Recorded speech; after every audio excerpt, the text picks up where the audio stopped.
Before getting into the mechanism, let us begin with the reaction that lead to the development of this mechanism. That is 5-iodo-1,2,4 trimethyl benzene was treated with the KNH2 in liquid ammonia. These two products are obtained in the ratio 0.63:1.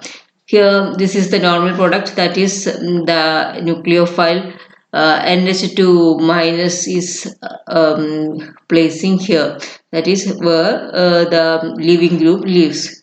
So this is the normal product, and here NH2 group is attached on adjacent carbon, that is it is side product.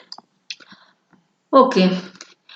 So, due to the presence of these two products, that is normal product and signed product, it is expected that this may be the benzene mechanism, that is elimination addition mechanism. That is, first benzene is found by the elimination of one I and one H from here, and an intermediate benzene may be formed. That is like this. Yummy.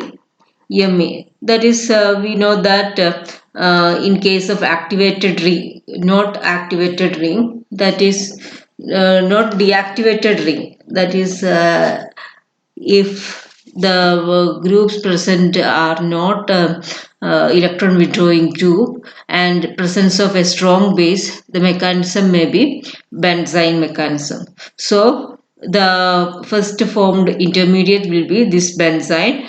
So then NH2 will attack, and this may be here or here in the ratio 6. The obtained ratio is this one. Okay, but the same product should be obtained when a 6-iodo-isomer is used. That is, if we use this compound, that is here Me, here Me, here Me, then here I. So if we use this compound, this same benzene intermediate should be formed, and the ratio should be this one itself. Okay, but actually it was found that the ratio is not this one. It is actually 5.9:1.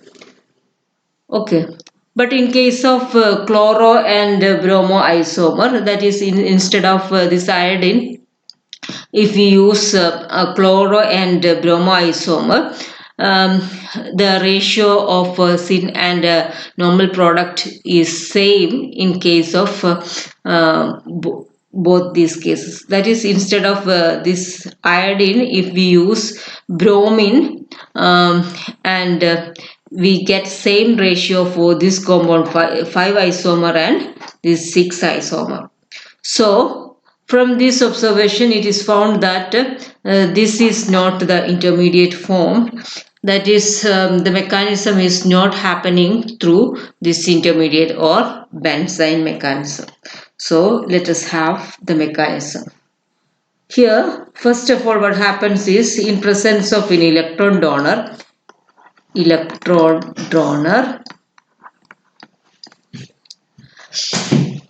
and radical anion is formed. So we have seen many radicals, but in case of radical, there will not be any charge. But here, by accepting one single electron, a radical ion is formed. Then this aromatic bond between this aromatic ring and iodine break homolytic way, and it will split like this: Ar radical plus I minus. Then this Ar radical plus NH2 minus gives Ar NH2 minus radical. Here also it is a radical anion. Okay, that is some simple anions will have a pair of electron. Here only a single electron. That is why it is called radical anion. So this radical anion combined with our another molecule of our iodide, that is ARI, gives ArNH2 plus ARI minus. That is here the radical anion is again formed with the product obtained. So since there is generation of this radical anion, the reaction continues in a chain pathway. So the reaction progress till the reaction is complete. So this is the mechanism. Further evidence for this protonation is in presence of potassium metal, there will be presence of electron donor. That is, there will be in metal liquid ammonia, there will be solvated electron. That solvated electron may be used as a electron donor. Okay, so this is SRN1 mechanism.